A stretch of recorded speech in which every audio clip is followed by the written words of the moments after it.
ज़मीनी कामों को निपटाने और तमाम मसाइल की गुत्थी सुलझाने के बाद दमनिक की रूह आसमान पर परवाज़ कर गई। उसकी सिफारिशात की बदौलत अनगिनत मुअज्जज़ात रूनुमा हुए कि उन्हें बहुत जल्द मुक़द्दसीन की फ़हरिस्त में शामिल कर लिया गया। यस्सु की फ़ौज के मेंबरान ने मुक़द्दस दमनी की इज़्ज़त, एहतराम और शुक्रगुज़ारी के इज़हार में अपने ग्रुप का नाम तब्दील करके नया नाम मुक़द्दस दमनिक के रियासती भाई रखा। मुक़द्दस दमनिक के मोजज़ात और मुबशरीन की अनथक कोशिशों और मेहनतों से बिदतों का खात्मा हो गया और मुक़द्दस दमनिक के रियासती भाइयों की फ़ौज का मकसद भी पूरा हो गया, जो शैतान को जड़ से उखाड़ना था। ताहम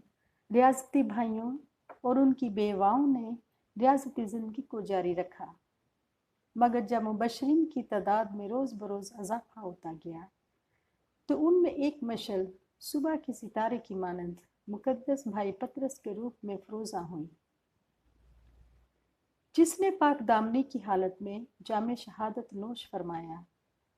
उसका लहू इस कदर रंग लाया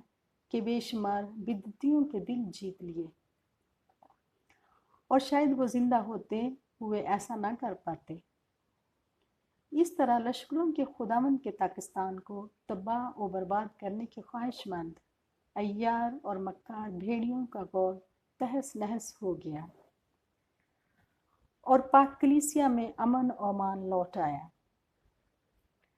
रियासती भाइयों के मेंबरान में भी आहिस्ता आहिस्ता कमी आती गई,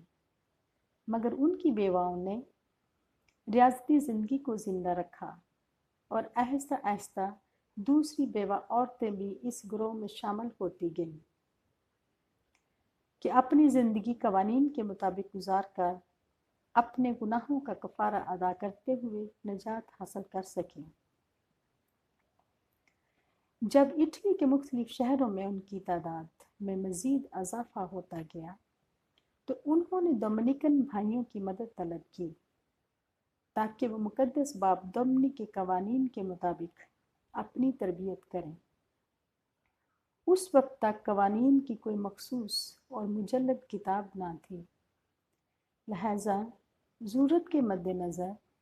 जमात के मास्टर जनरल मोन्यू दे ज़ामेरो ने अपनी याददाश्त को ताज़ा करते हुए मुक़द्दस बाप दमनिक के कवानीन की एक किताब लिखी,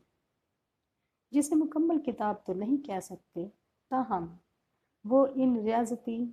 बहनों के लिए काफ़ी हद तक फ़ायदेमंद साबित हुई। दमनिक की रियासती बहनों की तादाद रोज़ बरोज़ बढ़ती गई। वो अपनी ज़िंदगी के सफ़ात और फ़ज़ाइल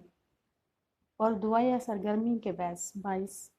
रोज़ बरोज़ मकबूलियत हासिल करती जा रही थी। तो उस दौर के पापा आज़म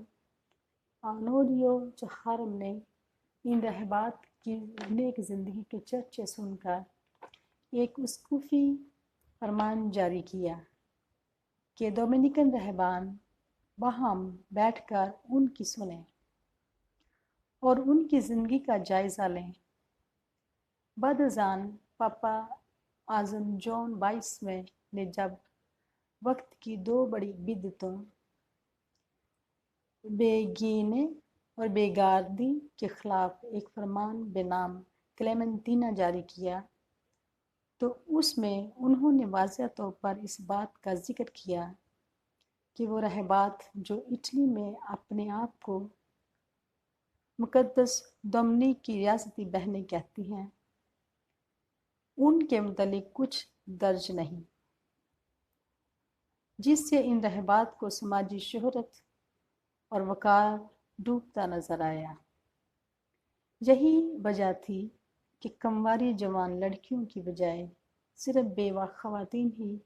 इस तर्ज़ ज़िंदगी को अपनाती थीं, और यही वजह थी जब रहबात ने पहली मर्तबा कैथरीन की मां को इनकार किया था।